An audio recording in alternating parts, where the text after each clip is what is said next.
Quand tu choisis de croire en toi, rien ne reste pareil. C'est comme si un portail s'ouvrait à l'intérieur de toi. Ta posture transmet de la confiance, tes mots portent du poids et ta simple présence change l'atmosphère. Soudain, tu agis avec une telle certitude que le monde ne peut plus t'ignorer. Pour ceux qui regardent de l'extérieur, cela ressemble au destin, cela ressemble à un miracle. Mais ce n'est rien de tout cela. C'est la confiance en soi. Et quand elle s'éveille, la vie semble se réorganiser. Les problèmes deviennent des marches, les crises se transforment en répétitions de force, et les objectifs lointains s'approchent avec une clarté qui intimide ceux qui observent de l'extérieur.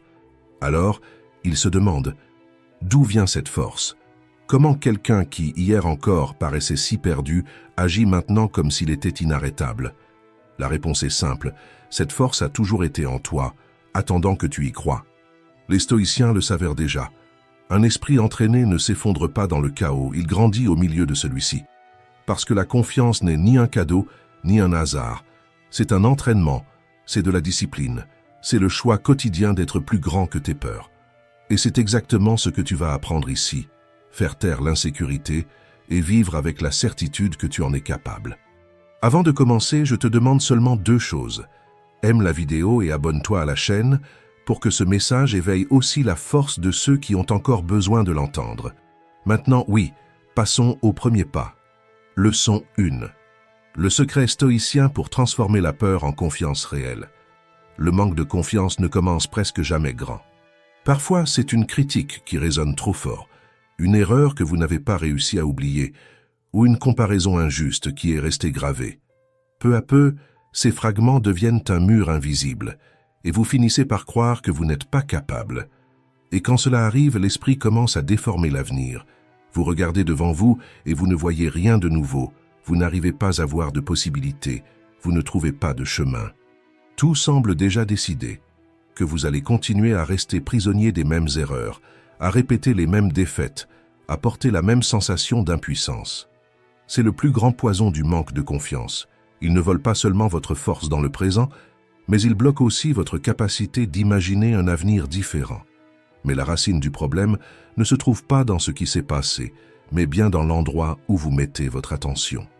Plus vous donnez d'attention à ce que vous ne pouvez pas contrôler, le regard des autres, les opinions, les jugements, plus vous vous éloignez de votre propre force.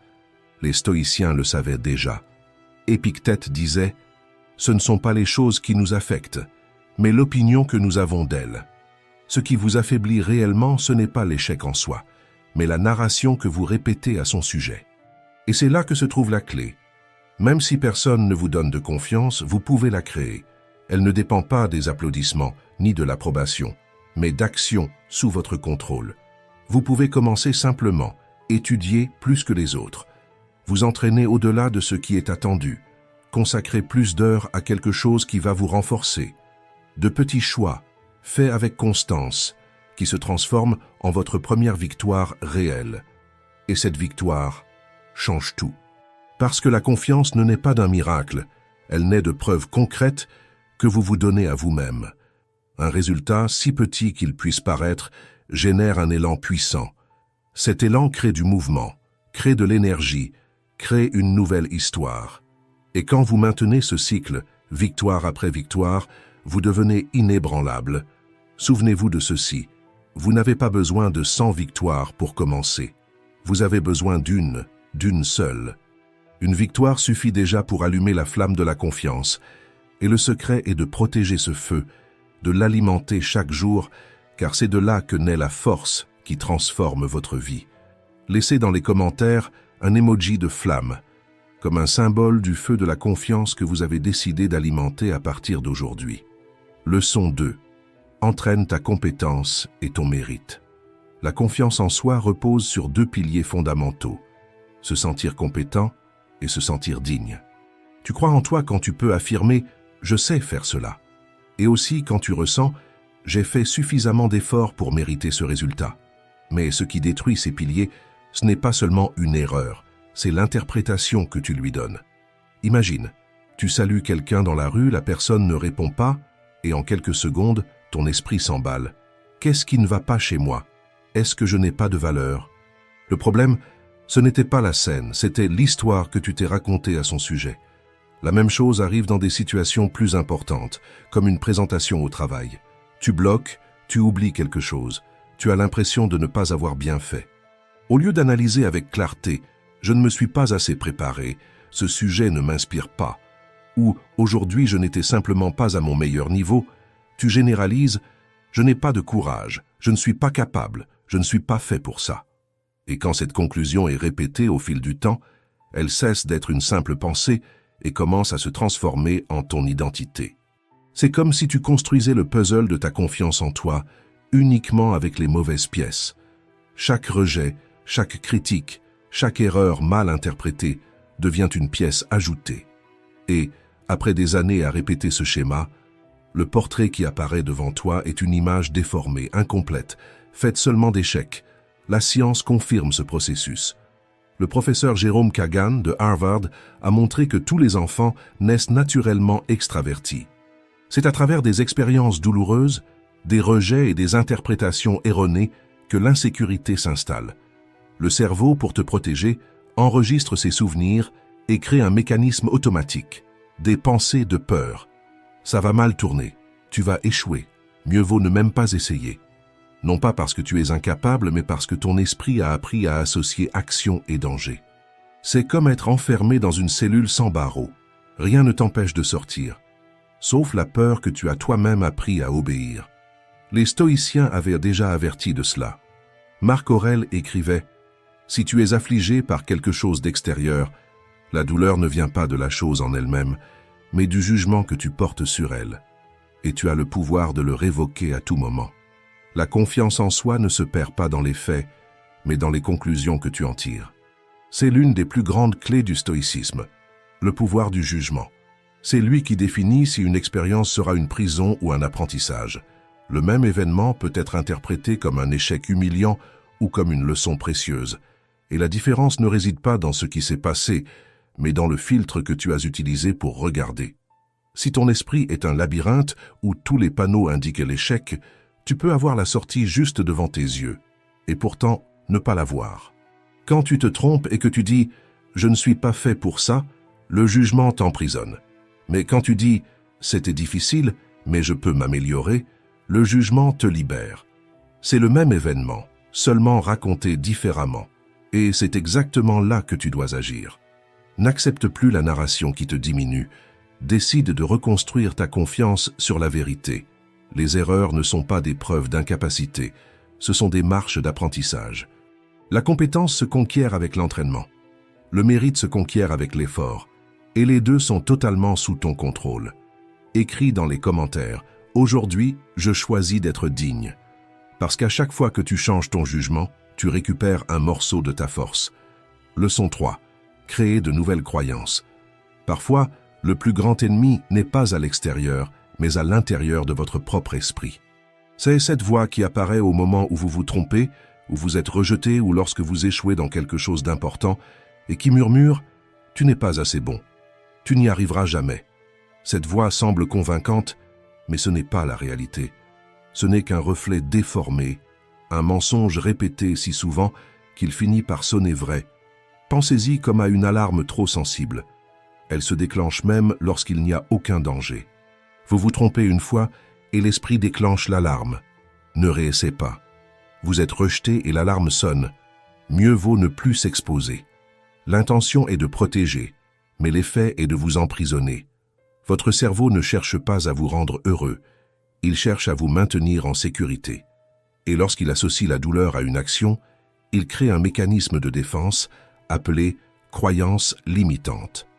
Une croyance limitante est comme une chaîne invisible. Vous pouvez marcher, mais jamais très loin. Et le plus cruel, c'est que cette chaîne n'a pas été créée par les faits, mais par l'interprétation que vous leur avez donnée. Réfléchissez à cela. Une présentation où vous avez perdu vos moyens ne signifie pas « je ne suis pas fait pour parler en public ». Cela signifie simplement « je dois mieux me préparer ».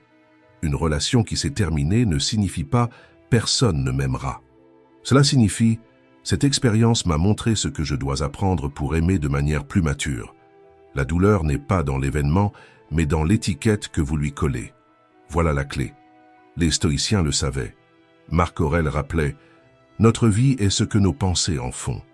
La voix critique qui vous rabaisse n'est pas la réalité, ce n'est qu'une pensée répétée si souvent que vous avez fini par y croire. Le processus pour briser cela est simple mais puissant. Premièrement, détectez l'émotion. Demandez-vous, qu'est-ce que cette situation éveille exactement en moi? La peur d'être rejeté, la honte d'échouer, la colère de ne pas avoir le contrôle. Nommer l'émotion, c'est comme allumer une lumière dans une pièce sombre. Soudainement, vous voyez ce qui vous dominait sans que vous ne vous en rendiez compte. Deuxièmement, identifiez l'origine. Quand avez-vous ressenti cela pour la première fois? Peut-être dans l'enfance lorsqu'on vous a ridiculisé, peut-être lors d'un échec qui vous a profondément marqué. Ce souvenir ne définit pas qui vous êtes aujourd'hui, mais tant qu'il n'est pas reconnu, il continuera de diriger vos pas dans le silence. Troisièmement, réinterpréter. Chaque erreur peut être racontée de deux façons, comme une condamnation ou comme un apprentissage. Si vous avez échoué en public, cela ne signifie pas « je ne suis pas fait pour ça ». Cela signifie simplement « je dois mieux me préparer » ou « cette expérience m'a montré un point à développer ». La réalité ne change pas, mais le récit change tout. Quatrièmement, transmuter. La douleur porte une énergie, et cette énergie peut vous écraser ou vous propulser. Au lieu d'utiliser l'échec comme une punition, transformez-le en carburant. Dites-vous, cela m'a renforcé, cela m'a entraîné, cela m'a préparé au prochain défi. C'est comme prendre une brique qui faisait partie d'une prison et la poser dans les fondations de votre forteresse. C'est comme transformer une cicatrice en armure. Ce qui autrefois vous faisait honte devient désormais la marque de votre résilience. Et tout se résume à cela. Quelle histoire choisissez-vous de vous raconter? Le récit peut être une prison ou un tremplin. Il peut vous briser ou vous forger. Le choix vous appartient. Commentez avec une clé, comme un rappel que vous avez aujourd'hui ouvert la porte que vos anciennes croyances gardèrent fermée. Leçon 4. Quand tu lâches le contrôle, la vie montre le chemin. Le plus grand ennemi de ta réussite n'est pas l'échec, c'est l'attachement au résultat. Depuis l'enfance, nous avons été formés à mesurer notre valeur par ce que nous atteignons et non par ce que nous apprenons. Une mauvaise note n'était jamais seulement « j'ai raté quelques réponses », mais devenait « je ne suis pas bon en mathématiques ». Un rejet n'était jamais seulement « l'autre personne n'était pas disponible », mais plutôt « je n'ai pas de valeur ». Cette distorsion nous accompagne toute notre vie. Tu te consacres à un projet, mais si tu bloques à un moment, tu conclus « je ne suis pas fait pour ça ». Tu veux parler à quelqu'un et si tu reçois un non, tu penses déjà « je ne vaux rien, je ne suis pas digne ». La douleur ne vient pas du fait en soi, mais du poids que tu donnes au résultat. Mais la confiance ne naît pas de réussite isolée. Elle naît de la répétition constante. Es-tu nerveux à l'idée de te brosser les dents? Bien sûr que non. Pourquoi? Parce que tu l'as déjà fait des milliers de fois. C'est la pratique répétée, effectuée jour après jour, qui crée une sécurité inébranlable. Et il en va de même pour n'importe quel domaine de ta vie. Quand tu lâches l'attachement au résultat et que tu te concentres sur la discipline de la répétition, tout change. Ce n'est plus penser « j'ai besoin que ça marche pour prouver ma valeur », mais décider « je vais répéter jusqu'à devenir fort, jusqu'à devenir compétent ». À ce stade, le contrôle cesse d'appartenir au hasard et passe entre tes mains. Dans les heures d'études, dans les répétitions d'entraînement, dans les conversations que tu choisis d'affronter, dans les pages que tu lis, dans les attitudes que tu pratiques. Et voici la véritable liberté. Agir pour l'acte d'agir, servir pour l'acte de servir, produire pour le plaisir de produire, sans attendre d'applaudissements, de notes ou d'approbation. Comme le dit le Bhagavad Gita, tu as droit à ton action, mais jamais à ses fruits. La véritable confiance naît quand tu trouves la paix dans le processus et non dans la récompense. Réfléchis à cela. Si ta réussite n'est pas mesurée par les applaudissements, mais par le nombre de pas que tu fais vers ce qui compte, tu ne seras plus jamais esclave du résultat. Tu seras libre de grandir, libre d'agir, libre de devenir celui que tu veux être. Commence à changer cette perspective dans ton esprit. Fais confiance au processus, pas au résultat. Parce que chaque fois que tu lâches l'attachement au fruit, tu gagnes la force d'avancer avec clarté et liberté. Leçon 5. Crois au pouvoir de te voir autrement. La façon dont tu te perçois détermine jusqu'où tu peux aller. C'est ton autoconcept, l'idée que tu as de toi-même, façonnée par tes valeurs, par les décisions que tu prends, par le dialogue intérieur que tu répètes chaque jour. Et le plus dangereux, c'est que, si tu ne définis pas clairement qui tu veux être, l'environnement le définit à ta place. Pense à l'autoconcept comme à un contrat sacré que tu signes avec toi-même. Un accord non négociable qui dit « Voici les actions que je vais accomplir chaque jour, parce qu'elles font partie de mon identité. » Peu importe la fatigue, peu importe l'opinion des autres, si c'est dans le contrat, tu l'honores. C'est cet engagement qui construit la véritable confiance. Quand tu penses, parles et agis en cohérence, tu peux enfin dire « J'ai confiance en moi ». Parce qu'une des plus grandes sources d'insécurité n'est pas l'échec, mais l'incohérence. Ressentir une chose, en promettre une autre, et agir à l'inverse. Cette fissure intérieure ronge l'estime de soi plus vite que n'importe quelle critique extérieure. La psychologie appelle cela dissonance cognitive, et c'est l'un des plus grands voleurs de confiance en soi. C'est pourquoi la confiance ne naît pas de belles déclarations, mais d'attitudes concrètes. Tu n'as pas besoin d'attendre la motivation pour agir, tu dois agir pour réveiller la motivation. Imagine, tu te réveilles fatigué, sans énergie, sans envie de rien. Si à ce moment-là tu attends que l'élan arrive, tu passes la journée entière paralysé. Mais si tu décides d'agir comme la personne que tu veux devenir, tu te lèves, tu accomplis une tâche, tu honores le contrat avec toi-même, ton intérieur change, l'énergie apparaît, la confiance grandit et l'esprit comprend. Je peux compter sur moi. Voilà la force de l'autoconcept. Tu n'as rien à prouver au monde. Tu dois te prouver à toi-même que tu es fidèle à ce que tu as choisi d'être. Et si cette leçon a eu du sens pour toi, écris en commentaire. Mon contrat est avec moi. Parce qu'à chaque fois que tu agis en accord avec ton identité, tu renforces une confiance que personne ne peut ébranler. Leçon 6. Transformez l'action en identité. Vous n'attendez pas d'être pour agir. Vous agissez pour être, c'est ce principe qui transforme les rêves en réalité. D'abord vous faites, et ensuite vous devenez. Le piège de la majorité est de croire le contraire. Quand j'aurai plus de confiance, j'agirai. Quand j'aurai du succès, je me comporterai comme quelqu'un qui réussit. Mais la vie ne fonctionne pas ainsi. Si vous attendez d'avoir pour commencer, vous ne commencez jamais. L'ordre est autre. Vous agissez, vous insistez, vous vous positionnez, et alors l'identité suit. C'est pourquoi chaque jour posez-vous la question essentielle. Cette action, cette pensée, cette décision sont-elles alignées avec la personne que je veux devenir? Si la réponse est oui, vous êtes sur le bon chemin. Si c'est non, ajustez immédiatement votre posture, car chaque attitude que vous prenez est une brique dans la construction de votre moi idéal. La Bible elle-même enseigne ce principe avec clarté. Dans Matthieu, il est écrit « À celui qui a, on donnera et il aura en abondance. Mais à celui qui n'a pas, on ôtera même ce qu'il a. » Ce n'est pas seulement une leçon sur les biens matériels, c'est une loi universelle sur le mouvement et l'inertie. Celui qui agit déjà trouve plus de force pour agir. Celui qui cultive déjà la discipline découvre plus d'opportunités pour grandir.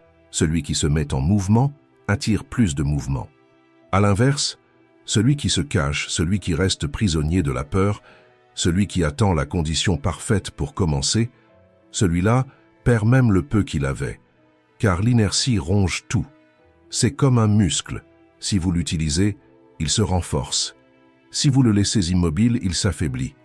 La vie fonctionne de la même manière. Le peu que vous faites, répétez, se multiplie. Ce que vous abandonnez, se perd. C'est là le secret. N'attendez pas la confiance pour agir, agissez pour conquérir la confiance. N'attendez pas la motivation pour commencer, commencez pour réveiller la motivation. L'action est la graine, et chaque fois que vous semez, la vie répond. Pour les stoïciens, personne ne naît prêt. Ce qui donne la direction, c'est la clarté de qui vous désirez devenir. Il ne s'agit pas d'imaginer un idéal parfait, mais d'avoir un modèle de caractère, de courage, de discipline, d'intégrité, qui fonctionne comme une boussole, guidant chaque choix et chaque action.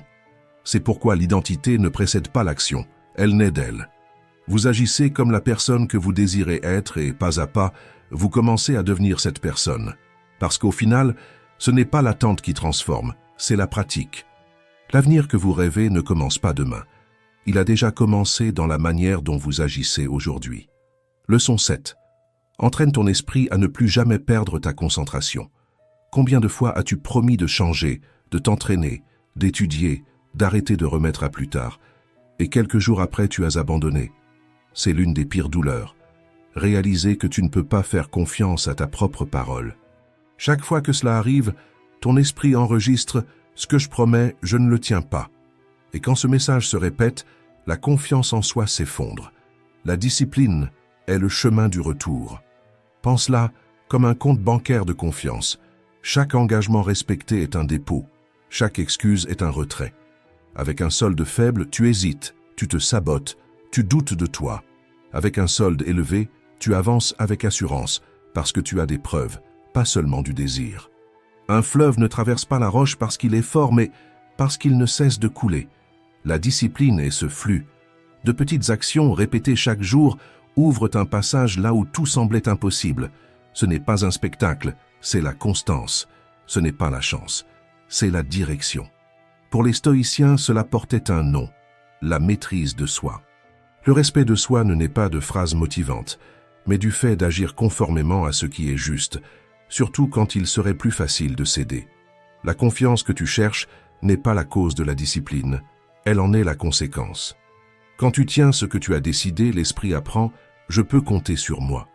C'est pour cela que Marc Aurèle disait « Les personnes sans discipline n'ont ni respect ni amour pour elles-mêmes, car elles acceptent de vivre en dessous de ce dont elles sont capables. » Pense à un professionnel avec un talent extraordinaire, quelqu'un qui pourrait atteindre des niveaux impressionnants, mais qui ne soutient jamais la dévotion nécessaire.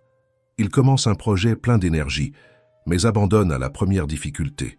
Il fait des plans grandioses, mais échange l'engagement contre des distractions faciles. Le résultat, ce qui pourrait devenir grand devient simplement une promesse de plus non tenue.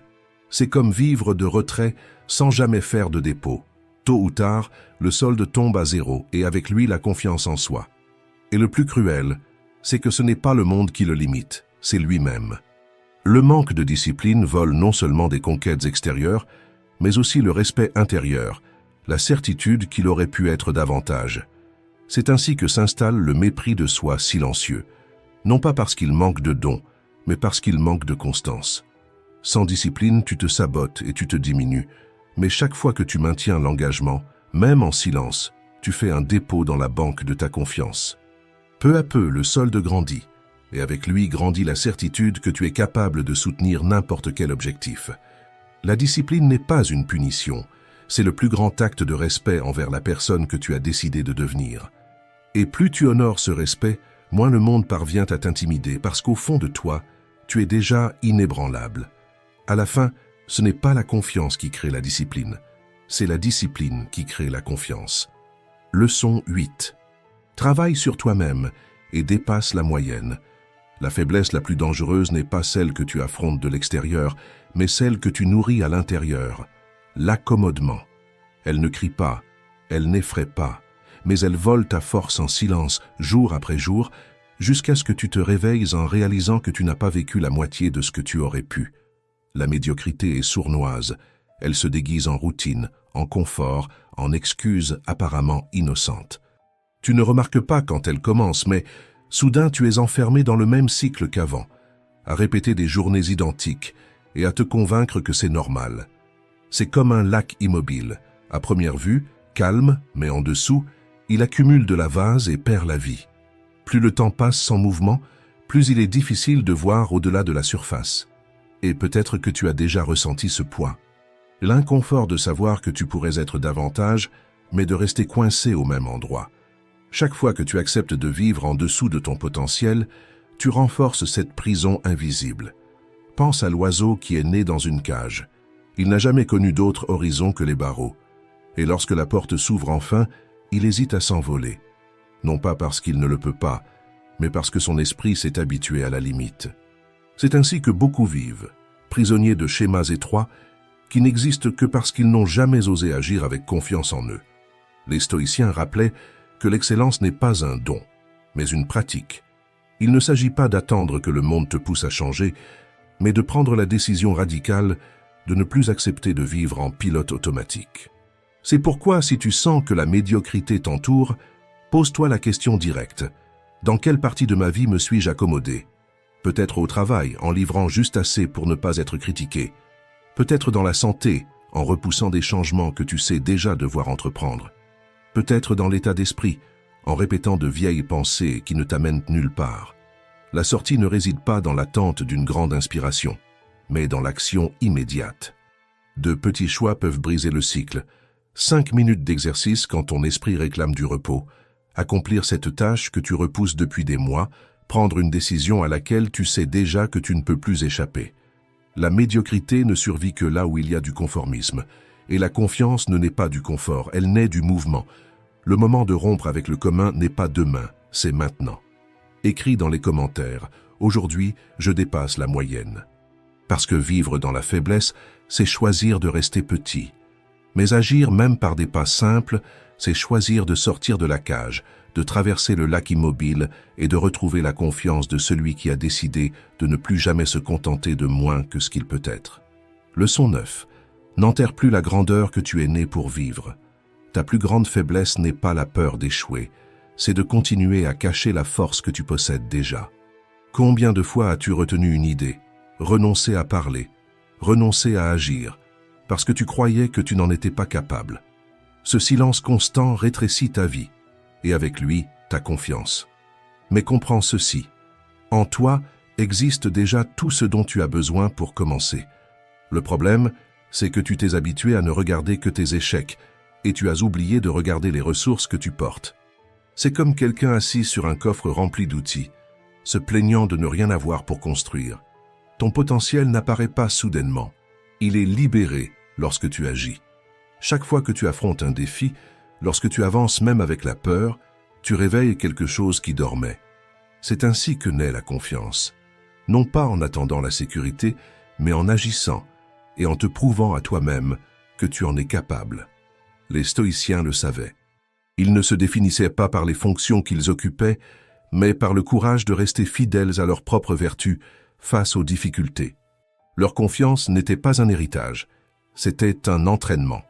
Et il en va de même pour toi. Ce n'est pas le destin qui décide qui tu es, mais les choix que tu assumes chaque jour. Réfléchis à cela. Si jusqu'à présent tu as vécu en cachant ce que tu as de meilleur, que peut-il arriver lorsque tu commenceras à mettre cette force au grand jour?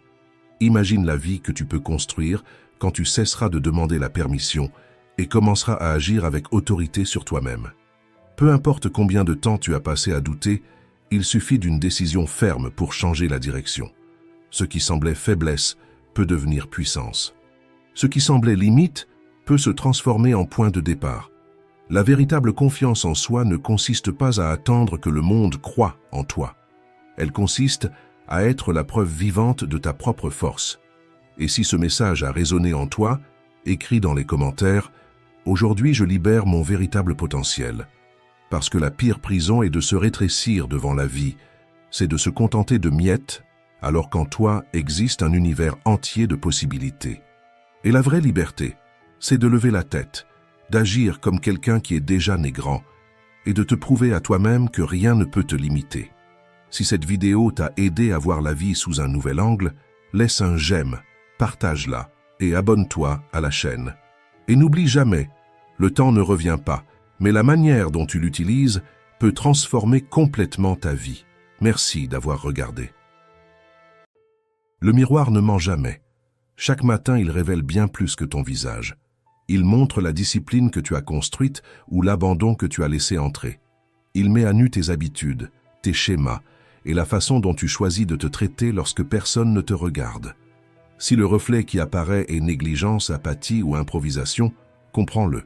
Ce n'est pas un simple détail esthétique, c'est un avertissement criant que tu envoies au monde et surtout à toi-même. Mais cette histoire peut changer dès maintenant. Elle ne dépend pas de l'argent ni des applaudissements. Elle dépend du courage de prendre une décision. Parce qu'un geste simple, prendre soin de ton image chaque jour, même sans spectateur, même sans personne pour applaudir, a le pouvoir de transformer ta posture, ton énergie et même la manière dont la vie te répond. Et si tu me suis jusqu'à la fin, tu découvriras comment transformer ce geste en ton arme secrète. La carte de visite qui prouve que tu portes déjà en toi assez de confiance et de discipline pour conquérir bien plus que tu ne l'imagines. Avant de passer à la première leçon, je te demande seulement 2 choses. Aime la vidéo et abonne-toi à la chaîne. Maintenant, il est temps de commencer. 1. Ta présence ouvre ou ferme des portes. Visualise cette scène. Quelqu'un franchissant une porte avant même que tu n'entendes un seul mot. Rien que la posture, les vêtements, le regard. En quelques secondes, ton esprit a déjà décidé si cette personne transmet de la confiance ou de la négligence, de la force ou de l'apathie. Cela se produit chaque jour, même si tu ne t'en rends pas compte. Et la même lentille que tu utilises pour juger les autres est celle que le monde utilise pour te juger. Ton image est le drapeau silencieux qui précède tes paroles. Nous vivons dans un monde qui regarde avant d'écouter, qui juge avant de comprendre, qui forme une impression avant même que tu n'aies prononcé un seul mot. Cela peut sembler injuste, mais comme tout fait immuable, si tu l'acceptes, tu peux le transformer en avantage. Si tu comprends que les premiers instants scellent une opinion sur toi, alors tu possèdes déjà un outil redoutable, ta présence. Ta manière de te présenter est une lettre silencieuse remise à chaque personne qui croise ton chemin. Et cette lettre dit toujours plus que des CV ou des diplômes. Elle crie si tu te prends au sérieux, si tu te respectes, si tu es prêt ou si tu attends encore passivement que le destin décide pour toi. J'ai vu d'innombrables fois 2 individus avec des talents similaires, mais l'un se présentait avec ordre, fermeté et intention, tandis que l'autre arrivait avec apathie, désintérêt et négligence. À ton avis, vers qui le monde tend-il la main? Ce n'est pas de la superficialité, c'est de la perception. Et la perception n'est pas un détail, c'est un destin. Personne ne croit en toi si l'on ne perçoit pas que tu crois en toi-même. Prendre soin de ton apparence révèle comment tu gères ton temps, ta discipline, ton tempérament. Si tu arrives à un entretien négligé, tu ne communiques pas seulement un désordre extérieur. Tu suggères que tu ne prépares pas tes idées, que ta pensée est confuse, que tu ne valorises pas cette opportunité. Chaque négligence extérieure insinue une faille intérieure. Chaque ordre visible suggère une fermeté invisible. À l'inverse, si tu arrives bien habillé, non par ostentation, mais avec clarté et sobriété, tu transmets déjà sans rien dire. Cette réunion est importante. Cette opportunité est précieuse. Je suis prêt. Et le plus impressionnant, souvent cette simple présence ouvre des portes que le CV seul n'aurait jamais ouvertes. Et même si cela paraît évident, c'est rare. La majorité s'habille selon son humeur, sa paresse ou le climat, et non selon la vision de la personne qu'elle veut devenir. Le résultat? Une image sans intention ronge la crédibilité. Celui qui ne gouverne pas son image gouverne difficilement ses décisions. Je ne parle pas de suivre les tendances ou de ressembler à une couverture de magazine. Je parle de transmettre une image cohérente, propre et digne. Tu n'as pas besoin de vêtements coûteux, mais tu as besoin de respect dans ta présentation. Tu n'as pas besoin de bijoux, mais de présence. Il y a des personnes qui entrent dans un lieu et sans parler exercent déjà un leadership. Ce n'est pas le hasard, c'est de la stratégie. L'image est le premier langage du leadership. L'image ne remplace pas le talent, mais elle ouvre la porte pour qu'il soit entendu. J'ai connu des hommes et des femmes brillants qui n'ont jamais eu de voix parce que leur apparence les faisait taire avant leurs idées. J'ai aussi vu d'autres, moins compétents, conquérir leur place parce qu'ils transmettaient ordre et crédibilité dès le premier regard. Le monde croit d'abord à ce qu'il voit, seulement ensuite à ce qu'il entend. Le respect naît en toi-même, et l'image est l'un des signes visibles de ce respect. Je ne te demande pas de changer qui tu es, mais de montrer le meilleur de ce que tu es déjà. Considère chaque jour comme une rencontre avec le destin, car c'en est une. Si tu veux être un professionnel à succès, habille-toi comme tel, même si tu n'as pas encore l'emploi. Si tu veux diriger, habille-toi comme un leader. Si tu recherches le respect, commence par te montrer du respect à toi-même dans les moindres détails. Ceux qui prospèrent n'attendent pas de validation pour se préparer. Ils vivent déjà comme la meilleure version d'eux-mêmes. Et le monde leur répond. Ce n'est pas de la magie, c'est de la congruence. Si tu affirmes être responsable, mais que ton image est négligée, personne ne croira à tes paroles. Mais si ton image et ton discours parlent la même langue, l'impact est immédiat. L'esprit façonne l'image, et l'image façonne l'esprit. C'est un cycle qui peut t'élever ou te saboter. Chaque fois que tu entres dans un lieu, que tu allumes une caméra ou que tu marches dans la rue, tu envoies un signal. La question n'est pas de savoir si tu communiques, mais ce que tu communiques. celui de quelqu'un prêt pour plus ou celui de quelqu'un qui survit à peine à la journée. Dans un monde où tous luttent pour attirer l'attention, celui qui transmet de la présence gagne. Et la présence ne naît pas par hasard, elle est forgée avec intention, persévérance et exigence. Alors, la prochaine fois que tu penseras sortir sans t'arranger, rappelle-toi, peut-être qu'aujourd'hui est le jour où le destin frappera à ta porte. Et quand cela arrivera, dans quel état veux-tu qu'il te trouve? 2. Prépare-toi pour que la vie te respecte. Imagine qu'aujourd'hui tu doives signer le contrat le plus important de ta vie, ou traverser une scène pour recevoir une médaille devant tout le pays. Choisirais-tu le premier vêtement tombé du tiroir? Marcherais-tu les épaules affaissées et le regard dispersé? Maintenant, reviens avec moi à ce matin ordinaire, sans caméra et sans public. Pourquoi ta posture devrait-elle être différente? Beaucoup de gens ne s'habillent qu'en présence d'un public, d'un rendez-vous ou d'une attente extérieure. Mais la vérité est que la plus grande scène n'est pas l'événement, c'est la vie. Chaque matin où tu t'habilles avec intention, où tu soignes ton apparence et ajustes ta posture, tu envoies un message silencieux « Je prends au sérieux la personne que je suis ». Mais lorsque tu ignores ce soin, tu envoies aussi un message, même si tu ne t'en rends pas compte. Chaque matin, tu dis en silence « Rien aujourd'hui ne mérite ma meilleure version ».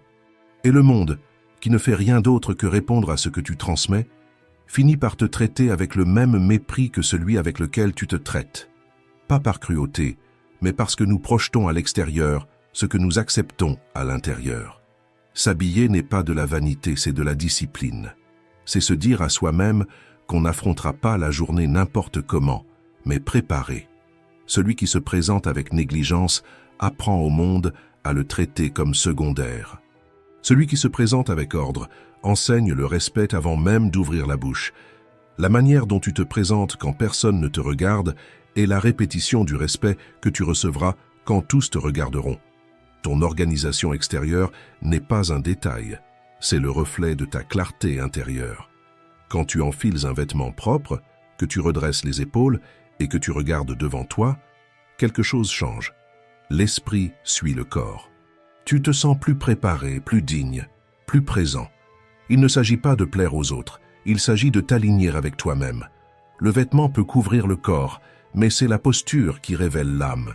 Cet acte transforme ta posture, ton énergie, jusqu'à ta voix. S'habiller n'est pas de la vanité, c'est du respect.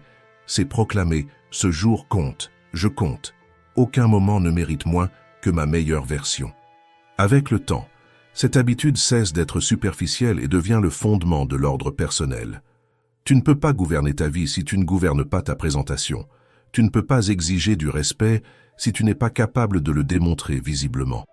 Après des années à observer ceux qui prospèrent, entrepreneurs, dirigeants, parents, artistes, j'ai vu qu'ils se présentent tous, chaque jour, comme s'ils avaient un rendez-vous incontournable avec leur propre destin. Ils ne le font pas par vanité, mais par préparation, par attitude, parce qu'ils savent que le monde répond à l'énergie que tu projettes. Celui qui s'habille pour le destin n'arrive jamais en retard à sa propre vie. Si ton image déclare « Je suis prêt », la vie commence à y croire. Alors, quand tu doutes qu'il vaille la peine de te préparer aujourd'hui, même si personne ne va te voir, rappelle-toi, tu vas te voir. Et si tu n'es pas capable de te traiter avec excellence, n'attends pas que quelqu'un d'autre le fasse. J'ai vu des personnes faire un bond de confiance simplement parce qu'elles commençaient à s'habiller le matin, comme si elles allaient rencontrer l'avenir qu'elles désirent. Parce que c'est exactement ce qui se passe. Chaque jour, tu rencontres l'avenir. La vie ne récompense pas ceux qui attendent d'être prêts, mais ceux qui décident d'être prêts chaque jour. La question est, dans quel état veux-tu être trouvé par lui? La vie n'attend pas que tu sois prêt. Alors prépare-toi pour elle. 3. Être authentique sans prendre soin de soi, c'est vivre à moitié. Pense à un livre de grande sagesse. Le contenu peut être profond, mais si les pages sont déchirées et la couverture sale, beaucoup ne découvriront jamais ce qu'il contient. Le soin extérieur ne diminue pas la valeur intérieure, au contraire, il la protège et la révèle. Il en est de même pour toi. Prendre soin de ton apparence n'efface pas ton essence, mais la rend plus visible et plus claire. L'une des plus grandes confusions d'aujourd'hui est de croire que se préparer, s'habiller avec intention et prêter attention aux détails est de la vanité ou de la fausseté. Beaucoup confondent authenticité et négligence, comme si être vrai signifiait abandonner sa propre présentation. Mais c'est une erreur. L'authenticité ne s'oppose pas au soin, elle se renforce grâce à lui. De la même façon qu'un livre bien conservé facilite l'accès à ce qu'il contient, ton image soignée facilite la perception de qui tu es réellement. Être authentique, ce n'est pas renoncer à l'apparence. C'est aligner ce que tu cultives à l'intérieur avec ce que tu projettes à l'extérieur. Ce n'est pas prétendre, c'est représenter avec dignité ce que tu es déjà. Ce n'est pas cacher, c'est montrer avec clarté ce que le temps et l'expérience ont forgé en toi. Il y a une grande différence entre s'habiller pour impressionner et s'habiller pour exprimer. Celui qui cherche à impressionner recherche l'approbation. Celui qui cherche à exprimer transmet une identité. La véritable élégance ne réside pas dans l'excès, mais dans l'intention. Elle n'est pas dans l'éclat, mais dans la cohérence.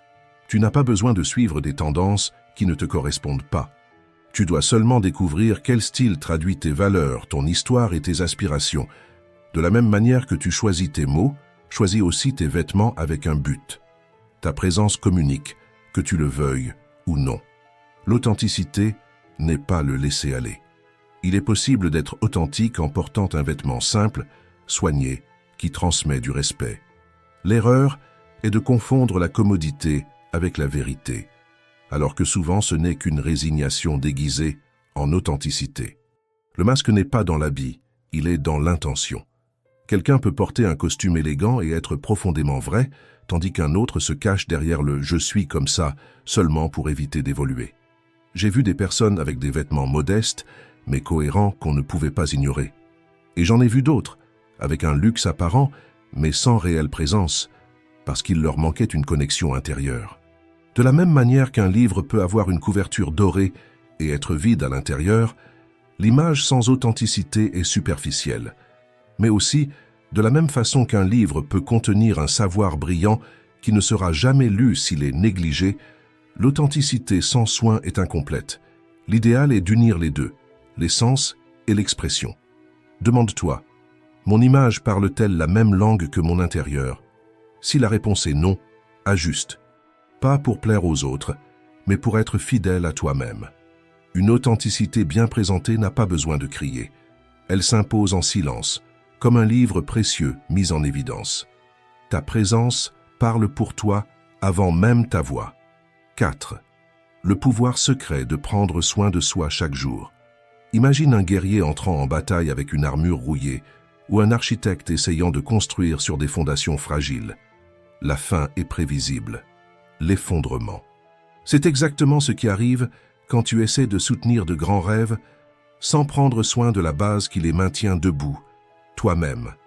Trop souvent, le mot « soin de soi » est réduit à des luxes, à des routines coûteuses ou à des caprices réservés à ceux qui ont du temps à perdre. Mais cela est une illusion, et comme le rappelaient les stoïciens, l'illusion nous éloigne de l'essentiel. Le véritable soin de soi n'a pas besoin d'être vu.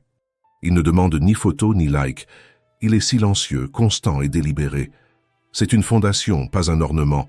C'est la colonne qui soutient le poids de tout ce que tu rêves de construire. J'ai vu des professionnels brillants tomber, non pas par manque de talent, mais par manque de base. Des gens qui négligèrent le sommeil, ignoraient l'alimentation, vivaient sans pause, jusqu'à ce que le corps réclame, que l'esprit s'épuise et que l'âme se refroidisse. Le temps que tu voles à toi-même revient comme une dette, et avec des intérêts élevés. Prendre soin de soi, c'est de la maintenance préventive, comme l'artisan qui vérifie ses outils avant de commencer, ou le capitaine qui inspecte son bateau avant de prendre la mer. Sans cela, ce n'est pas si l'effondrement viendra, mais quand. C'est pourquoi de petits gestes valent plus qu'ils ne paraissent. 10 minutes pour se préparer le matin. Quelques instants de silence avant de commencer la journée. Un repas conscient. Chaque choix de ce genre est un murmure adressé à soi-même. Je compte, je me respecte, je me prépare. Avec le temps, l'habitude cesse d'être superficielle et devient ordre intérieur, car personne ne peut gouverner sa propre vie s'il ne se gouverne pas d'abord lui-même, et personne ne peut diriger les autres s'il n'a pas appris à soutenir sa propre énergie. Dire « je n'ai pas le temps pour moi » revient à dire « je ne suis pas ma priorité ». Et si tu n'es pas ta propre priorité, n'attends pas que quelqu'un d'autre t'inscrive sur cette liste. Le corps parle, L'énergie parle, la présence parle, et le monde répond à ce que tu transmets. Prendre soin de soi n'est pas de l'égoïsme, c'est de la préparation. Ce n'est pas de la vanité, c'est une stratégie. Si tu aspires à de grandes choses, tu dois cultiver des bases solides. Car le déséquilibre ne dure pas. Tu ne peux pas construire une vie stable sur un terrain instable. Demande-toi, est-ce que je me traite comme une ressource jetable ou comme mon premier et plus grand projet? Les réponses pèsent plus lourd sur ton destin que n'importe quel plan. Car la productivité, le succès et le respect naissent d'un point simple. La façon dont tu prends soin de toi-même quand personne ne te regarde. Ne sous-estime pas l'invisible. Ce que tu fais en silence, c'est ce qui soutient la force que le monde verra. 5. Quand ton reflet te limite, tu te réveilles, tu regardes le miroir et, pendant une seconde, tu restes en silence. Cela semble n'être qu'une routine, mais c'est dans cet instant que ton esprit parle à ton estime de toi. Là, sans mots, tu décides si tu vas te lever avec dignité ou si tu vas répéter la même histoire qu'hier. Il n'existe pas de dialogue plus silencieux et plus décisif que celui que tu engages avec toi-même devant le miroir.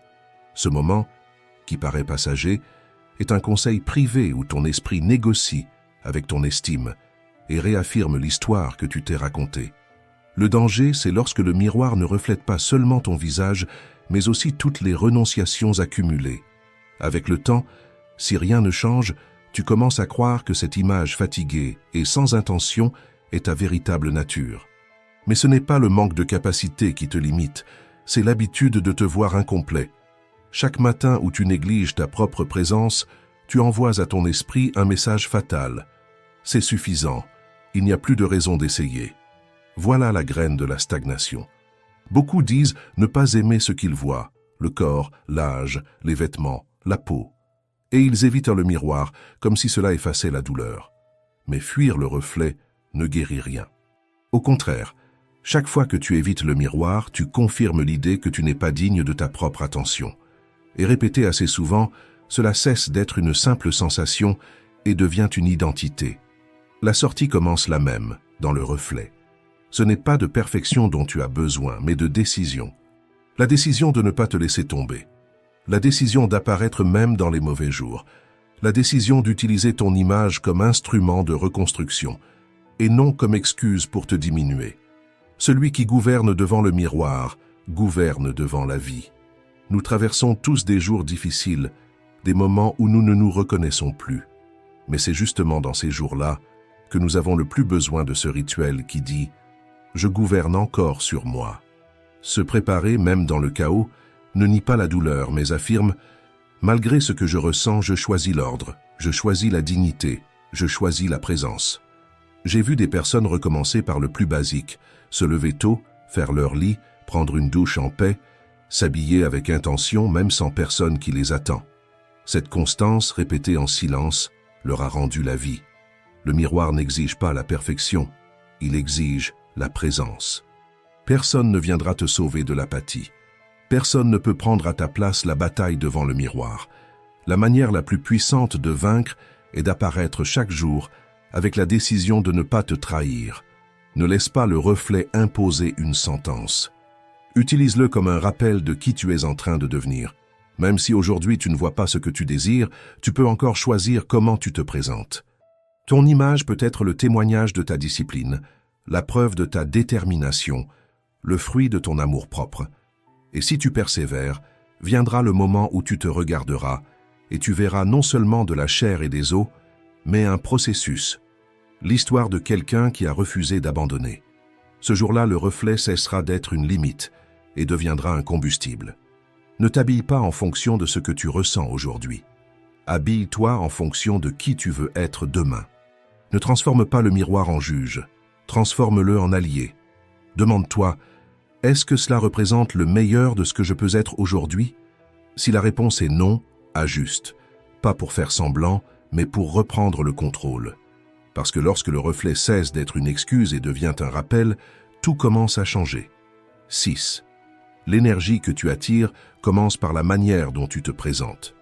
Imagine que tu entres dans un tribunal pour une audience importante et que l'avocat censé défendre ta cause arrive en pantalon de survêtement et en t-shirt déchiré. Même s'il connaît les lois, la confiance disparaît, car son image contredit le poids de la responsabilité. Maintenant réfléchis, combien de fois toi aussi transmets-tu cette contradiction sans même t'en rendre compte?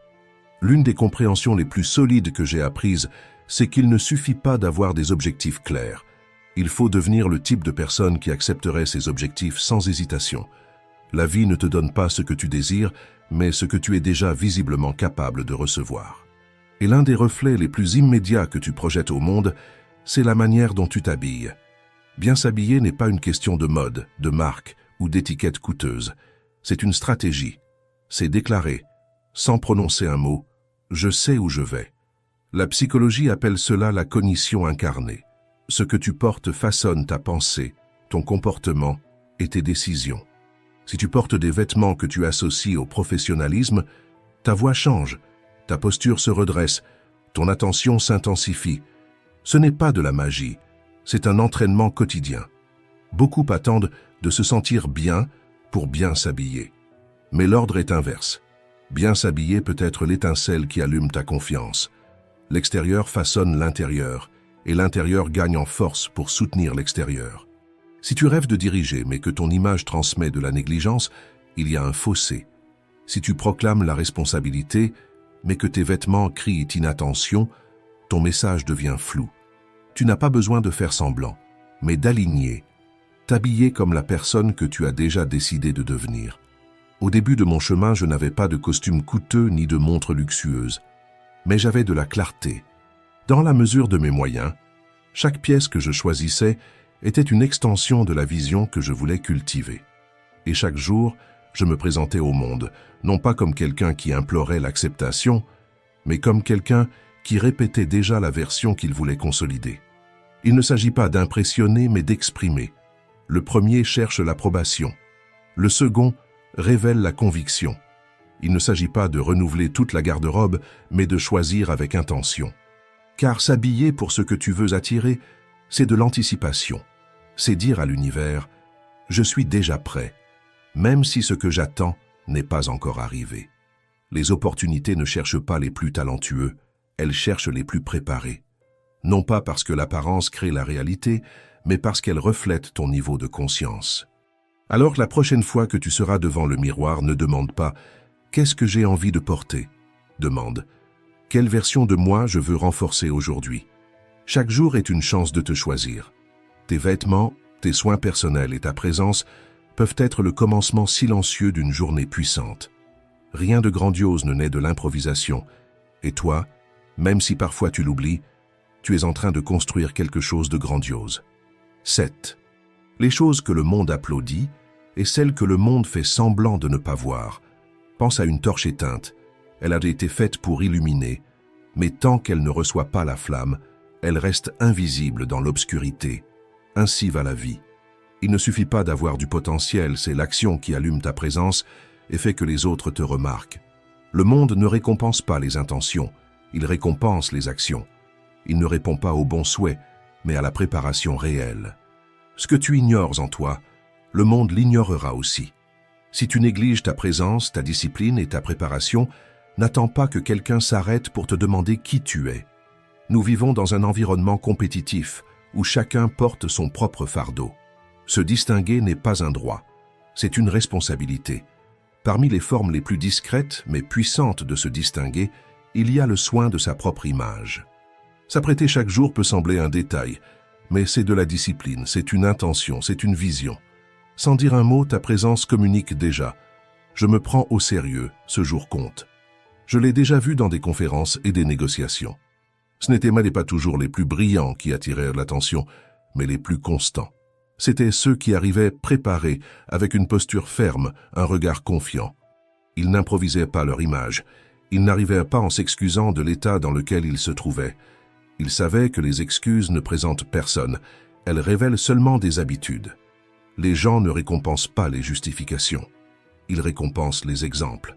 Si ton exemple est la négligence, c'est cela que tu récolteras. Beaucoup de talents sont restés sans voix parce que leur image ne transmettait pas d'autorité. Beaucoup d'idées se sont perdues parce que leur présence n'inspirait pas confiance. C'est une vérité dure. Dans un monde visuel et accéléré, Rarement quelqu'un regarde au-delà de la première impression. C'est pourquoi chaque détail compte. Les vêtements que tu choisis, ta posture, ton ton de voix, le soin silencieux apporté à ta présence. Il ne s'agit pas de perfection, mais d'intention.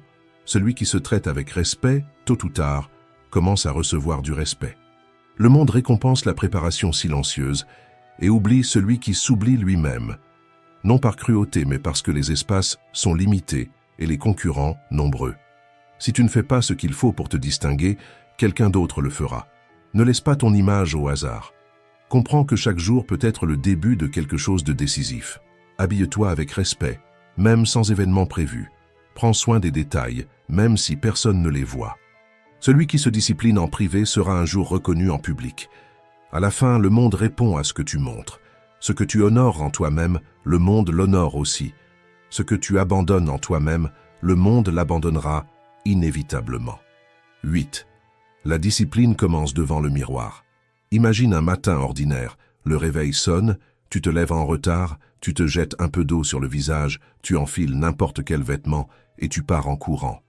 Le corps bouge, mais l'esprit reste désordonné, emportant avec lui la hâte et le chaos de ce début improvisé. Maintenant, imagine une autre scène. Tu te réveilles, tu prends ta douche, tu enfiles quelque chose de propre, tu ajustes tes cheveux, tu te regardes dans le miroir et tu respires profondément. Avant même de sortir, il y a déjà de l'ordre en toi. Cette différence change non seulement la manière dont le monde te regarde, mais aussi la manière dont tu te regardes toi-même. L'une des plus grandes découvertes que j'ai faites sur mon chemin a été de comprendre que la discipline ne naît pas de décisions spectaculaires, mais de petits actes. Ce n'est pas dans les contrats, les voyages ou les grands changements qu'elle se forme, mais dans les choix silencieux que tu répètes chaque jour. Parmi ces actes, l'un des plus sous-estimés est la façon dont tu te prépares chaque matin. La manière dont tu te présentes n'est pas seulement une apparence, c'est le reflet du respect que tu as pour toi-même, un rappel que la journée commence sous ton intention et non au hasard. Si tu n'arrives pas à tenir dans le basique, comment comptes-tu rester ferme quand la vie exigera davantage de toi? C'est dans les détails que la discipline s'entraîne. Se préparer même sans public, choisir d'être prêt même sans rendez-vous prévu, c'est une preuve d'intégrité. Tu fais cela non pas pour le monde, mais parce que tu as passé un pacte avec toi-même. Je mérite ce qu'il y a de meilleur en moi, même lorsque personne ne me regarde. La discipline n'enchaîne pas, elle libère. Quand il y a une structure, le choix devient clair. Quand il y a de l'ordre, le progrès coule sans friction. Chaque fois que tu décides de te préparer, tu renforces ce professeur intérieur qui n'accepte pas d'excuses parce qu'il croit en ton potentiel. J'ai vu des personnes transformer leur estime de soi, non pas grâce à des thérapies coûteuses, mais à travers des rituels simples. Un vêtement qui les faisait se sentir dignes, une coiffure qui leur rappelait qu'elles méritèrent de l'attention, un geste qui éveillait une posture plus droite. Parce que lorsque tu organises ton corps, tu organises aussi tes pensées. S'habiller, prendre soin de soi, ce n'est pas de la vanité, c'est une pratique de leadership. C'est une préparation aux opportunités qui ne sont même pas encore arrivées. Beaucoup de portes s'ouvrent simplement parce que ton image transmettait confiance, attention et respect. Si aujourd'hui tu veux construire une discipline réelle, commence par le basique. Habille-toi comme quelqu'un qui sait que chaque jour compte. Fais cela pendant 30 jours d'affilée, et tu découvriras que ce n'est pas seulement une routine, c'est une affirmation silencieuse de qui tu es et de qui tu décides d'être. 9. La vie n'a pas de répétition. Aujourd'hui est ta scène véritable. Pense à quelqu'un qui passe sa vie à garder tout ce qu'il possède. Il ne profite pas d'un dîner, n'achète rien de ce qu'il désire, se prive de chaque petit plaisir parce qu'il croit qu'un jour, il en jouira. Quand ce jour arrive, il repousse encore un peu, et à la fin il découvre qu'il a beaucoup accumulé mais qu'il a peu vécu. Ce n'est pas de l'intelligence financière, c'est de la rareté. Et la rareté n'est pas sur le compte en banque, elle est dans l'esprit. C'est exactement ainsi que beaucoup traitent leur propre vie. Ils gardent leurs plus beaux vêtements, leurs meilleures idées, leurs mots les plus sincères pour des occasions rares, comme si le quotidien n'avait pas de valeur. Ils vivent comme si la vie était une répétition, alors qu'en réalité la scène est déjà allumée. La vérité est dure, aujourd'hui est le seul décor réel. Il n'existe pas de jour banal, il n'existe pas de seconde mi-temps. Chaque matin est une opportunité unique qui ne se répète jamais. Celui qui attend les conditions parfaites ne commence jamais. Et celui qui garde la vie pour plus tard découvre trop tard que ce plus tard ne vient jamais. Tu sais quand tu donnes ta meilleure version et tu sais quand tu t'installes dans la facilité. Ce que tu acceptes aujourd'hui devient la mesure de ta vie demain. J'ai déjà vu des personnes garder des projets, des vêtements, des parfums et même des mots d'affection en attendant le moment idéal. Mais ce qui manquait, ce n'était pas le monde, c'était la décision. Ne suspends pas ta grandeur dans l'armoire du futur. Porte-la maintenant. Utilise ta présence, aujourd'hui. Parce que lorsque tu te respectes même sans public, tu envoies à l'univers le message « Je suis prêt pour ce qui viendra ». Les opportunités ne cherchent que rarement les plus talentueux. Elles cherchent les plus préparés.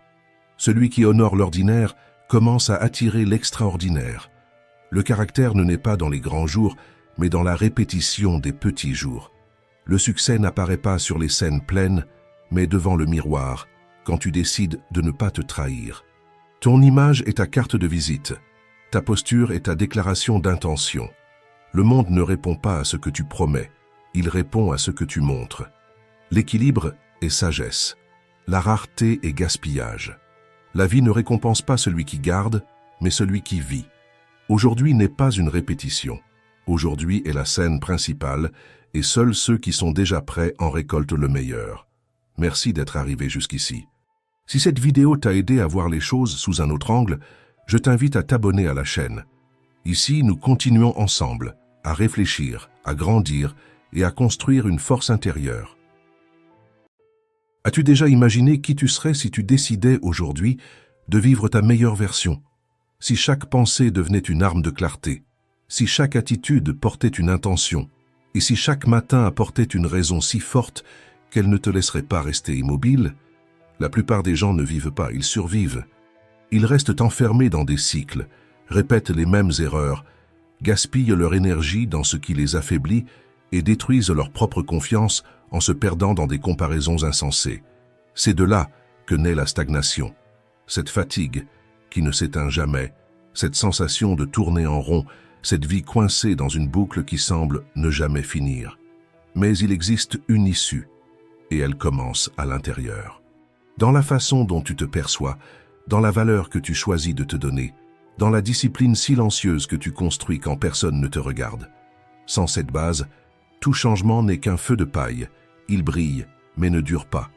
Les stoïciens le savaient. Avant de conquérir le monde, gouverne-toi toi-même.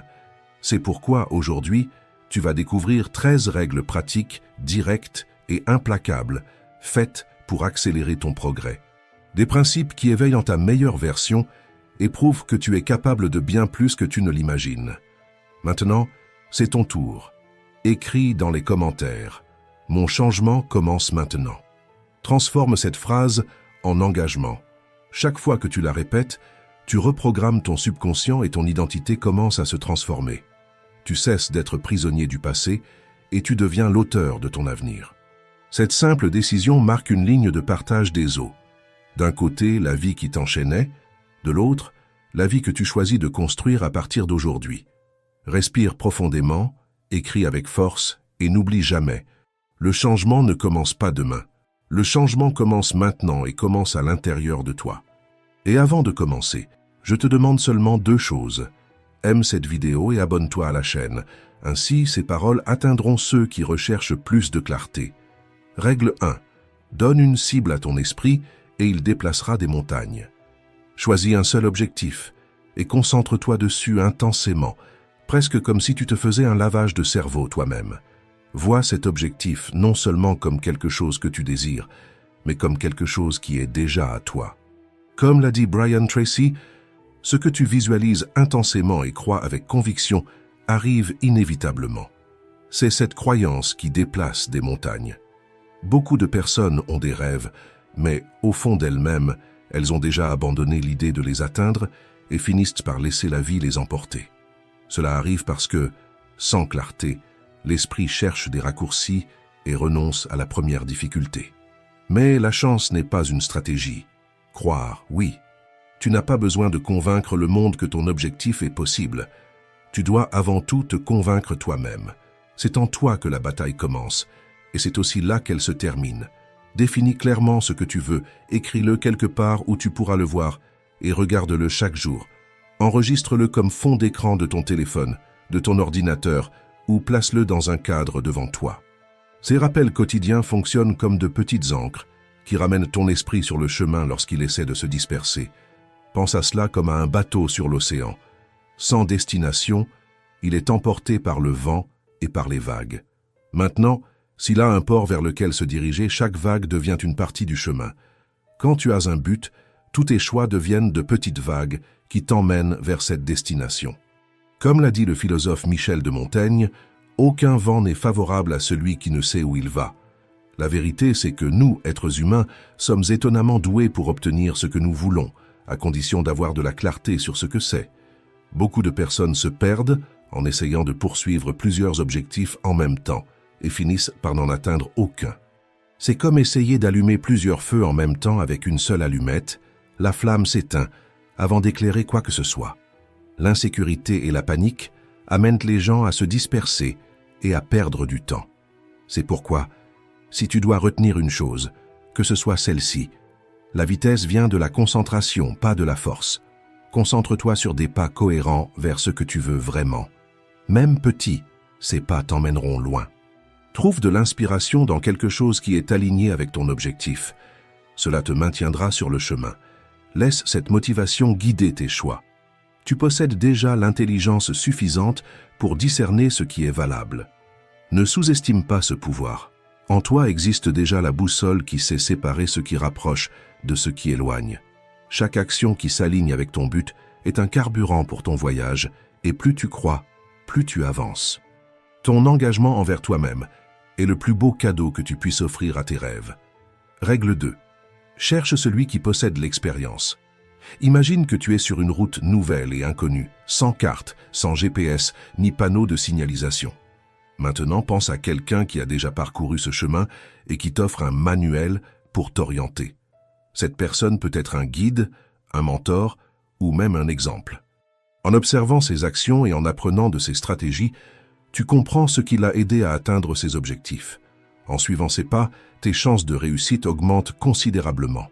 Napoleon Hill, dans le livre « Réfléchissez et devenez riche » disait « Un objectif est un rêve avec une échéance. Cette échéance est comme une destination sur la carte, un point clair vers lequel tu dois avancer. Tout comme lors d'un voyage, il est important de faire confiance au processus et de garder le cap. Ne change pas de plan, ne cherche pas de raccourci, fais simplement confiance au processus. C'est comme planter un arbre. Tu l'arroses chaque jour, mais les fruits ne viennent pas immédiatement. Il en va de même pour un objectif. Si tu abandonnes trop tôt, tu ne verras peut-être jamais le résultat. Pense à une recette de gâteau. Si tu modifies les ingrédients ou les étapes, le résultat peut être différent de celui attendu. C'est pourquoi il faut suivre le plan, avec la certitude que ceux qui t'ont précédé l'ont déjà testé et approuvé. Persévérer est ce qui distingue la majorité. Ceux qui atteignent le succès, c'est généralement parce qu'ils croient avec conviction en ce qu'ils ont appris et qu'ils s'engagent à suivre le plan avec constance. Imagine un marathon. Les coureurs qui gardent le rythme sont ceux qui franchissent la ligne d'arrivée. Beaucoup abandonnent ou ralentissent, mais les persévérants continuent, sachant qu'ils sont sur la bonne voie. Le philosophe Erich Fromm a dit « La seule manière de sortir d'un labyrinthe, c'est d'arrêter de tourner en rond. Cela signifie appliquer ce que tu as appris avec discipline, jour après jour. C'est refuser de se tromper, en croyant que des résultats différents viendront des mêmes attitudes qui t'ont déjà emprisonné dans le passé. Pense à tout ce que tu as déjà entendu sur le stoïcisme, la réussite, la maîtrise de soi et l'intelligence émotionnelle, comme à un guide pour ta vie. Quand tu crois et que tu t'engages dans ces enseignements, tu trouves la direction à suivre. Souviens-toi, trouver une source de vérité et suivre le chemin demande plus qu'un plan. Cela exige la détermination de rester ferme. C'est ainsi que tu transformes la connaissance en résultat. Et c'est précisément à ce moment que la théorie cesse d'être de simples mots et commence à devenir vie vécue, pratique quotidienne et victoire silencieuse. Règle 3. La discipline engendre la victoire. Pense à l'effort comme à planter des graines. Quand tu plantes une graine aujourd'hui, tu récoltes un petit fruit dans le futur. Mais Et si tu plantes 2 ou 3 graines chaque jour, le champ fleurit plus vite. Avec l'effort quotidien, c'est la même chose. En doublant ta dévotion, tes résultats grandissent beaucoup plus rapidement. Comme le dit Brian Tracy, le succès est prévisible. Il repose sur des lois universelles et l'une d'elles, c'est que tu récoltes ce que tu sèmes. Autrement dit, peu importe qui tu es, peu importe à quel point tu peux être inexpérimenté ou démotivé, les mathématiques de la dévotion sont simples. En doublant l'effort quotidien, tu verras une augmentation d'au moins 50% dans tes résultats.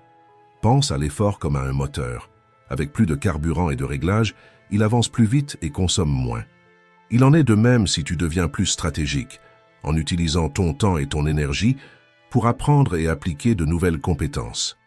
Quand tu fais cela, quelque chose de surprenant se produit. Tes résultats non seulement doublent, ils se multiplient de 4 à 8 fois à moyen terme. C'est ce qu'on appelle l'effet boule de neige. De petites victoires accumulées créent une force si grande qu'elle semble presque impossible à arrêter. Parce que lorsque tu te dédies davantage, tu te distrais moins et tu réduis les gaspillages dans des activités qui ne t'aident en rien à progresser. Cet effort supplémentaire crée un avantage cumulatif, tout comme réinvestir des bénéfices pour croître plus rapidement. Plus tu te dédies, plus tu apprends et grandis. Comme le dit Charles Handy, l'un des plus grands philosophes et penseurs de l'histoire, l'expérience rend le progrès exponentiel. Quand tu doubles l'effort, tu accélères ton apprentissage. Et cette accélération ne se mesure pas seulement en chiffres, mais aussi en confiance. Chaque pas accompli renforce la certitude que tu es capable d'aller plus loin. Chaque tâche devient une leçon. Tu te dédies davantage. Tu apprends plus et tu te distrais moins, ce qui aide à réduire le temps perdu. Quand tu adoptes ce rythme de vie, tes résultats, qui auparavant étaient de minimes ou presque imperceptibles, grandissent de manière exponentielle. Ainsi, tu commences à tracer un chemin plus solide et gratifiant dans la vie. Règle 4. Découvre où tu es vraiment. Souviens-toi de 2 choses, ce que tu veux laisser derrière toi et vers où tu souhaites aller. Cette réflexion nous aide à voir ce qui compte réellement. Commence par identifier ce que tu veux dépasser. Peut-être la peur, les limites que tu t'es imposées, ou ce manque de motivation qui empêche ta croissance. En même temps, visualise où tu veux arriver, cet endroit où tu as toujours désiré être, où tout se réalise. C'est comme tracer sur une carte le point de départ et la destination. Seulement ainsi, tu peux trouver l'itinéraire le plus clair. Pour commencer, concentre-toi sur quelques pas simples et directs. Avec le temps, tu verras les résultats et les conquêtes apparaître dans ta vie. Mais sois prudent, les premiers progrès peuvent nous amener à relâcher nos efforts. Nous relâchons notre régime après avoir perdu quelques kilos ou nous dépensons un peu trop quand nous sommes presque en train d'équilibrer notre vie financière. Et même si une opportunité parfaite semble se présenter, elle t'éloigne bien souvent de tes objectifs. Gary Keller, dans son livre The One Thing, affirme que le succès signifie le focus. C'est pourquoi reste sur la bonne voie et élimine ce qui pourrait te faire régresser.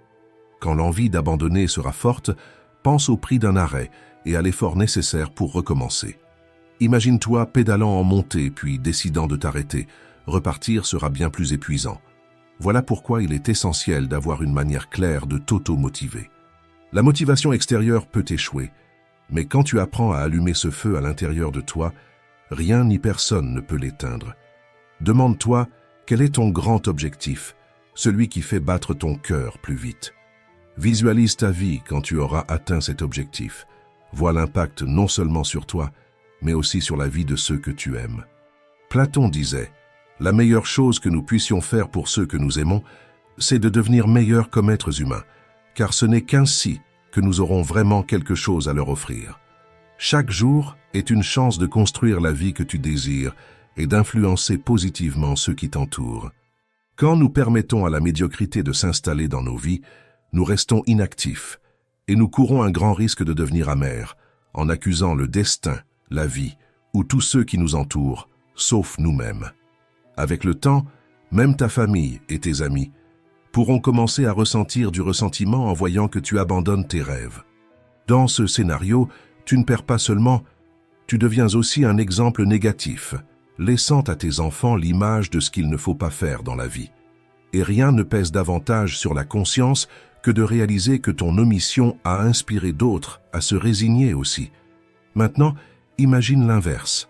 En persistant, tu deviens une inspiration de force et de détermination. Au lieu d'être un exemple d'abandon, tu deviens un modèle de résilience. C'est là toute la différence entre se concentrer sur le travail pour réaliser ses rêves ou simplement ne rien faire. Le choix t'appartient. Tu as l'opportunité de bâtir un avenir de réussite, d'impacter le monde positivement et de vivre une vie pleine.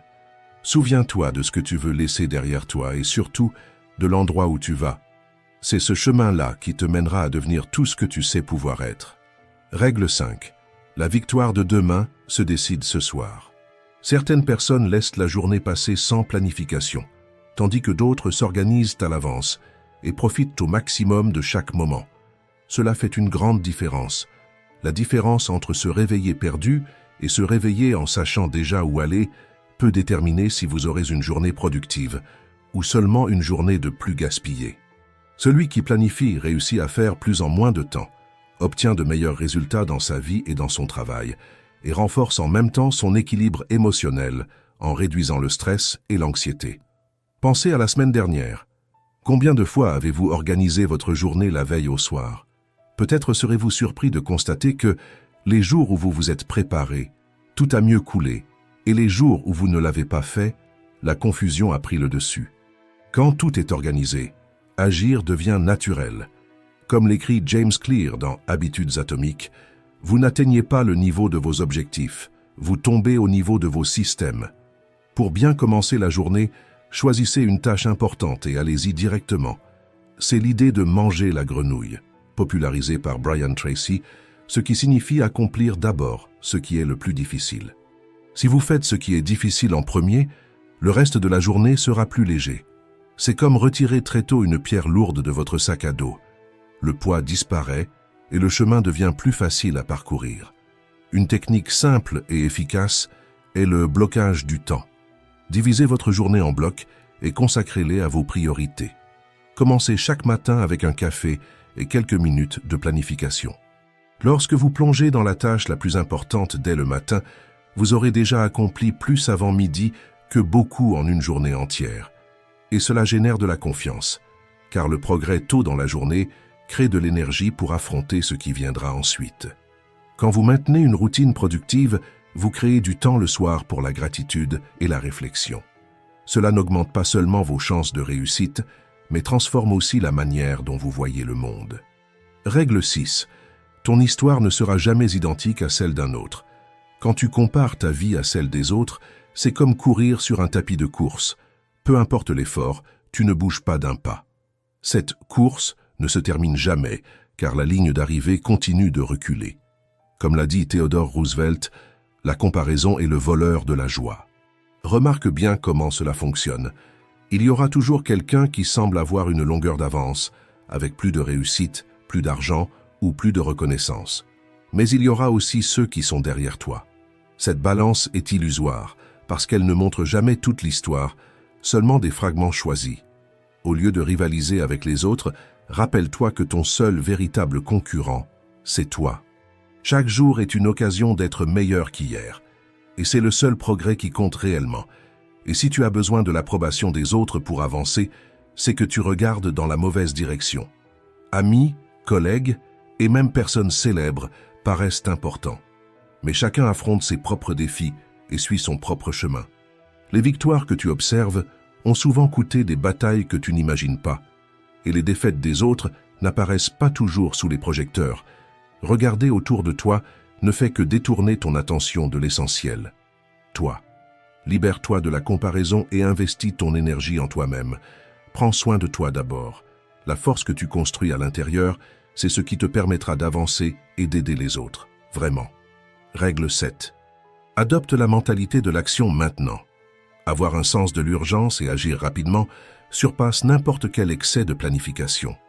Planifier est important, mais devenir otage de la planification est la même chose que ne jamais quitter sa place. C'est pourquoi comprends que c'est en faisant que tu apprends vraiment, pas seulement en pensant. La réflexion ouvre des chemins, mais c'est l'action qui construit la route. L'action est ce qui génère l'apprentissage et l'urgence t'oblige à grandir et à évoluer. Les personnes qui réussissent comprennent cela. Elles créent un sens de l'urgence, en agissant comme si leur vie en dépendait. Pense à quelqu'un qui tente d'éteindre un incendie, on ne peut pas trop planifier. C'est agir ou agir. Quand tu agis avec cet engagement, ta productivité et tes résultats augmentent de manière impressionnante. Comme le dit Jim Collins dans « De la performance à l'excellence », la grandeur n'est pas une question de circonstances, mais de choix conscients et de discipline. Autrement dit, ce n'est pas le hasard qui définit qui gagne, mais la décision d'agir même lorsqu'il serait plus confortable d'attendre. Quand tu travailles avec des délais et un sens de l'urgence, l'apprentissage s'accélère. Oui, il y a un coût, mais transformer ta vie exige de l'action et une action rapide. Remettre à plus tard et multiplier les difficultés. Agir et raccourcir le chemin vers le résultat. Règle 8. Le pouvoir du prochain pas. Parfois, ce n'est pas une force supplémentaire qui manque, c'est une direction précise, le centimètre qui sépare la tentative du résultat. Écoute cette histoire, M. Darby et son neveu ont décidé de chercher de l'or pendant la célèbre ruée vers l'or. Après des semaines d'excavation et de dur labeur, ils ont trouvé un filon d'or et enthousiastes ont emprunté de l'argent pour acheter les machines nécessaires. Portés par l'enthousiasme et par l'urgence de l'époque, ils ont suivi le mouvement sans stratégie technique claire. Cependant, après un bon début, l'or a disparu et les tentatives d'extraction ont commencé à échouer. Le premier échec est devenu synonyme de fin, quand il aurait pu n'être qu'une simple demande de recalibrage. Découragés et sans confiance dans la réussite, ils ont vendu le matériel à une casse et sont rentrés chez eux frustrés et perdants. L'effort n'a pas manqué. Ce qui a manqué, c'est l'orientation et la lecture du terrain, et l'effort aveugle multiplie la fatigue. L'effort orienté multiplie les résultats. Le nouveau propriétaire du matériel a fait appel à un ingénieur pour évaluer la mine. Le spécialiste a découvert que les Darby se sont arrêtés de creuser à seulement 1 mètre de l'or, parce qu'ils ne connaissaient pas les failles géologiques du sol.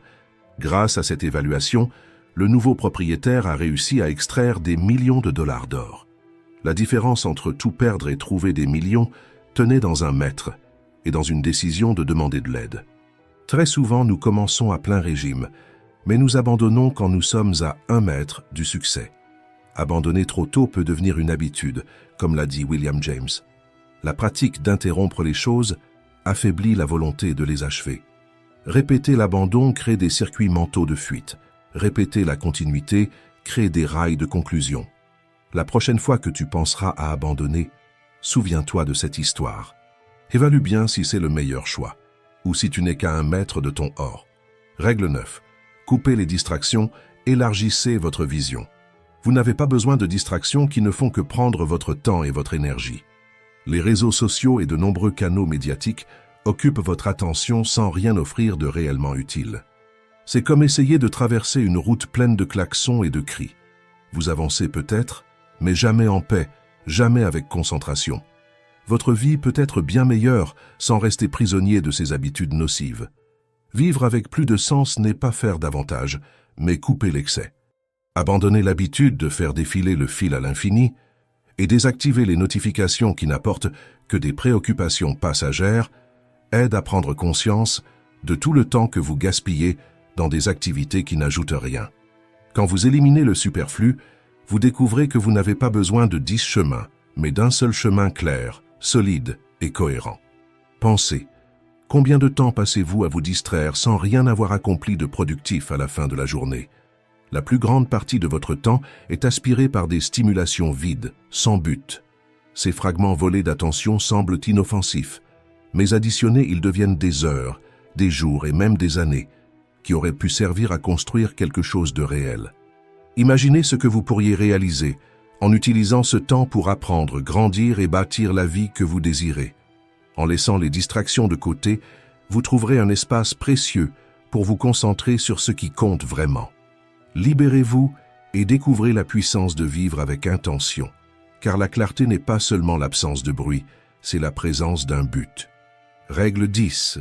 La vie passe plus vite que tu ne l'imagines.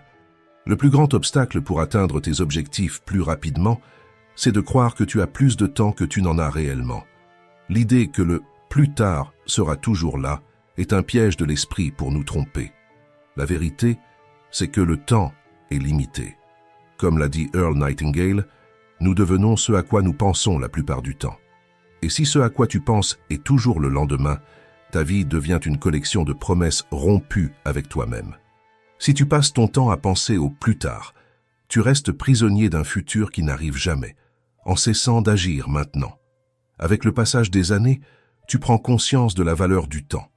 Les responsabilités grandissent et le temps que tu pourrais consacrer à tes rêves se divise entre engagements et factures à payer. Plus le temps passe, moins il en reste pour ce qui compte vraiment. Attendre le bon moment est un piège.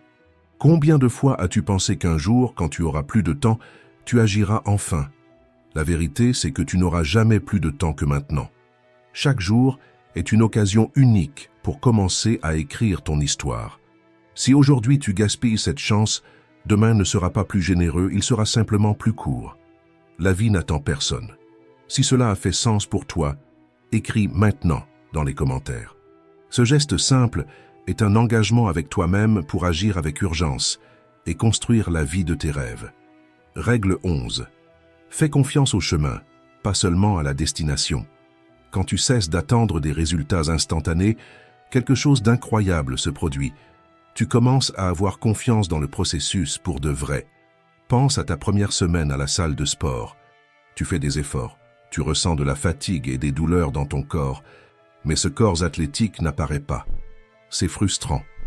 Mais tu comprends que, si tu continues, dans 6 ou 12 mois, ton corps montrera des changements. C'est à ce moment que naît la véritable maturité. Accepter que le résultat ne s'achète pas. Il se conquiert avec de la sueur, de la discipline et de la patience. Et c'est ici que tu réalises que la constance est ton allié. Plus tu te consacres, plus les autres domaines de ta vie s'alignent pour soutenir cet engagement. Tu commences à mieux manger pour ne pas nuire à tes progrès.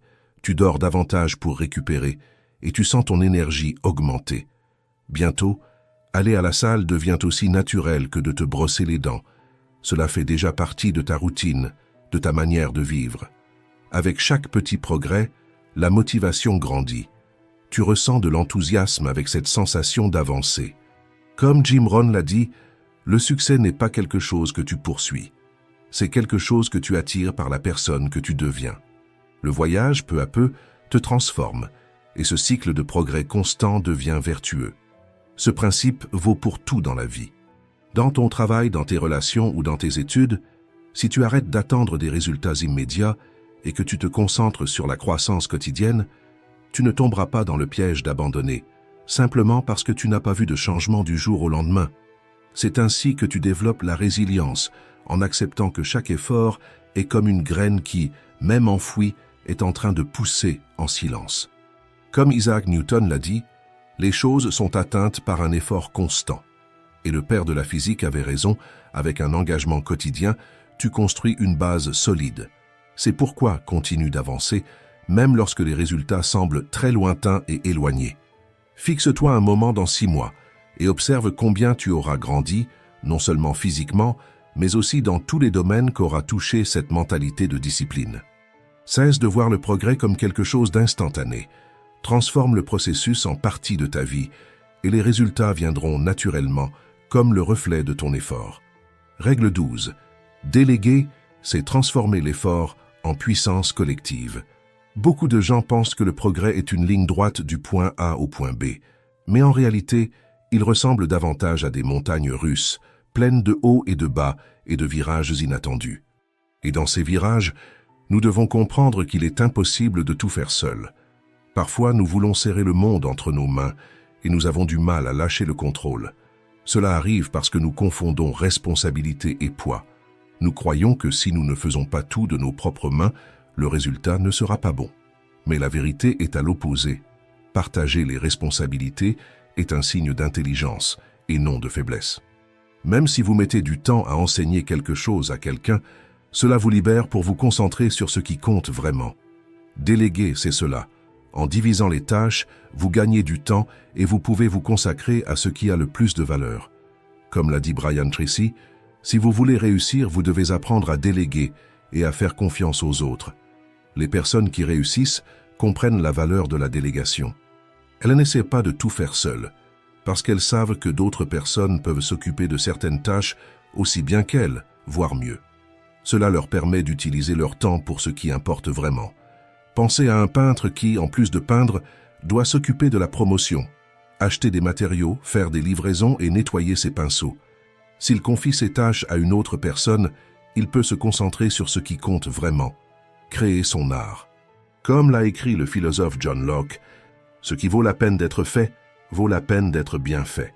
Mais cela ne signifie pas que vous deviez tout faire. Cela signifie que vous devez accomplir avec excellence ce que vous seul pouvez livrer et laisser les autres briller aussi avec leur talent.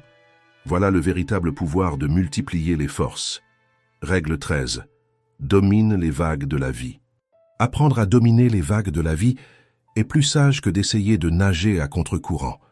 Les vagues sont les défis inévitables que chacun affronte. Certains évitent ces défis par peur d'être vaincus par eux, tandis que d'autres choisissent de surfer, en acceptant les problèmes et en s'y adaptant avec fluidité. Surfer demande de la compétence et de l'adaptabilité, tandis que nager à contre-courant est épuisant et souvent sans résultat. Comme l'a dit John Calvin Maxwell, le changement est inévitable, mais la croissance est optionnelle. Autrement dit, peu importe que vous le vouliez ou non, les vagues viendront. Ce qui dépend de vous, c'est si vous allez être emporté par elles ou si vous allez les utiliser comme impulsion. Au lieu de lutter contre ce que vous ne pouvez pas contrôler, choisissez de grandir. Dans la vie, savoir quand agir est aussi important que savoir où nager dans la mer. Imaginez essayer de vendre des téléviseurs en noir et blanc de nos jours. Cela n'aurait aucun sens, n'est-ce pas? S'aligner sur le temps et sur les exigences actuelles est essentiel pour progresser. Votre croissance dépendra de la façon dont vous comprenez votre réalité et de la manière dont vous distinguez ce qui est passager de ce qui est durable. Un marin expérimenté lit les signes dans le ciel et sur l'eau pour prévoir le temps.